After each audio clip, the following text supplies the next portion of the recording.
हम बचपन से ही रामायण की कथा सुनते आए हैं। अभी तक हम रामायण की कथा प्रभु राम के दृष्टिकोण से देखते, सुनते एवं पढ़ते आए हैं। रामायण की कथा में हमने भगवान राम के प्रति लक्ष्मण का आदर एवं त्याग देखा, माता सीता का पतिव्रता तथा निश्चल प्रेम देखा, हनुमान जी की अटूट भक्ति देखी तथा लंका नरेश रावण के ज्ञान के बारे में जाना। परंतु हमने कभी भूल से भी इस ओर ध्यान ही नहीं दिया कि बगैर किसी अपराध के 14 वर्ष तक अपने से पति से दूर रहना का कष्ट सहती आई तथा रामायण का उपेक्षित एवं अनदेखा पात्र कहलाने वाली थी लक्ष्मण की पत्नी तथा माता सीता की छोटी बहन उर्मिला।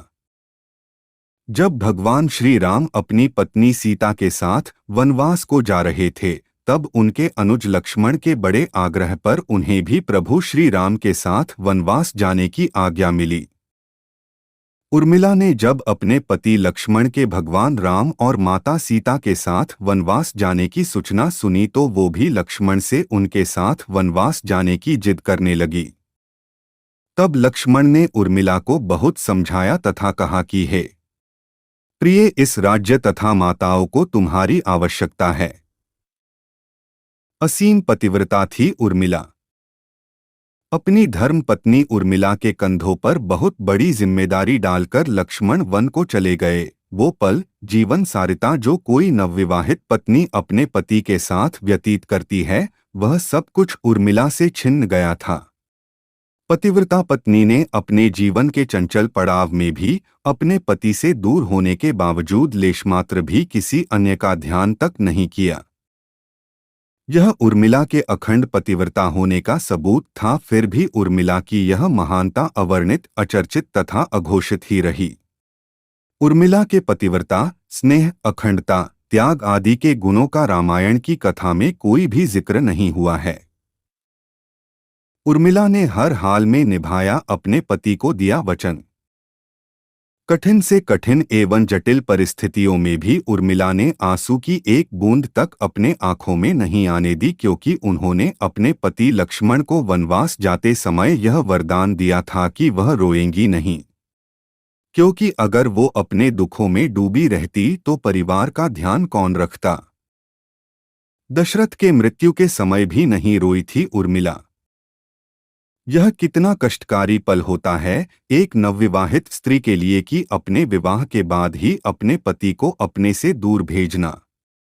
कितना हृदय विदारक पल था वो जब अपने परम पूज्य ससुर जी के अर्थात राजा दशरथ की मृत्यु को अपने आंखों के सामने देखना तथा उसके बाद भी अपने पति को दिए वचन के कारण उर्मिला आंसू न बहा पाई। पति के लिए किया पिता को इनकार। पति लक्ष्मण के वनवास जाने तथा राजा दशरथ के गुजर जाने के बाद एक बार राजा जनक अपनी पुत्री उर्मिला को मिथिला लेने के लिए आए थे, ताकि माता व अपनी सखियों के साथ रहकर वह अपने दुखों को भूल सके। परंतु उर्मिला ने अपने पिता से मिथिला जाने के लिए यह कहते हुए मना कर दिया कि अपने पति के परिजनों के संग में रहना तथा दुख की इस घड़ी में उनका साथ न छोड़ना अब यही उसका धर्म है। 14 वर्षों तक न सोना।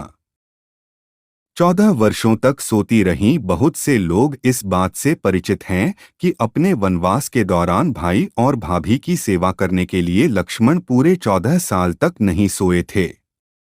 उनके स्थान पर उनकी पत्नी उर्मिला दिन और रात सोती रहीं। लेकिन यह बात बहुत कम लोग जानते हैं कि रावण की बेटे मेघनाद को यह वरदान प्राप्त था कि जो इंसान 14 वर्षों तक ना सोया हो केवल वही उसे हरा सकता है। निद्रा देवी को दिया था वचन, इसलिए लक्ष्मण मेघनाद को मोक्ष दिलवाने में कामयाब हुए थे। रावण के अंत और 14 वर्ष के वनवास के पश्चात जब राम, सीता और लक्ष्मण वापस अयोध्या लौटे तब वहां राम के राजतिलक के समय लक्ष्मण जोर जोर से हंसने लगे। सभी को ये बात बेहद आश्चर्यजनक लगी कि क्या लक्ष्मण किसी का मजाक उड़ा रहे हैं। जब लक्ष्मण से इस हंसी का कारण पूछा तो उन्होंने जो जवाब दिया कि ताउम्र उन्होंने इसी घड़ी का इंतजार किया है, लेकिन आज जब यह घड़ी आई है तो उन्हें निद्रा देवी को दिया गया वो वचन पूरा करना होगा जो उन्होंने वनवास काल के दौरान 14 वर्ष के लिए उन्हें दिया था। लक्ष्मण ने नहीं देखा भगवान राम का राजतिलक। दरअसल निद्रा ने उनसे कहा था कि वह 14 वर्ष के लिए उन्हें परेशान नहीं करेंगी और उनकी पत्नी उर्मिला उनके स्थान पर सोएंगी। निद्रा देवी ने उनकी यह बात एक शर्त पर मानी थी कि जैसे ही वह अयोध्या लौटेंगे उर्मिला की नींद टूट जाएगी और उन्हें सोना होगा। लक्ष्मण इस बात पर हंस रहे थे कि अब उन्हें सोना होगा और वह राम का राजतिलक नहीं देख पाएंगे। उनके स्थान पर उर्मिला ने यह रस्म देखी थी। लक्ष्मण की विजय का कारण था उर्मिला का पतिव्रत। एक और वाकया ऐसा है जो यह बताता है कि लक्ष्मण की विजय का मुख्य कारण उर्मिला थी। मेघनाद के वध के बाद उनका शव राम जी के खेमे में था। जब मेघनाद की पत्नी सुलोचना उसे लेने आई, पति का छिन्न शीश देखते ही सुलोचना का हृदय अत्यधिक द्रवित हो गया। उसकी आंखें बड़े जोरों से बरसने लगीं। रोते रोते उसने पास खड़े लक्ष्मण की ओर देखा और कहा, सुमित्रानंदन, तुम भूलकर भी गर्व मत करना कि मेघनाद का वध मैंने किया है। मेघनाद को धराशायी करने की शक्ति विश्व में किसी के पास नहीं थी। यह तो 2 पतिव्रता नारियों का भाग्य था। अब आप सोच में पड़ गए होंगे कि निद्रा देवी के प्रभाव में आकर अगर उर्मिला 14 साल तक सोती रहीं, तो सास और अन्य परिजनों की सेवा करने का लक्ष्मण को किया वादा उन्होंने कैसे पूरा किया? तो उसका उत्तर भी सीधा है।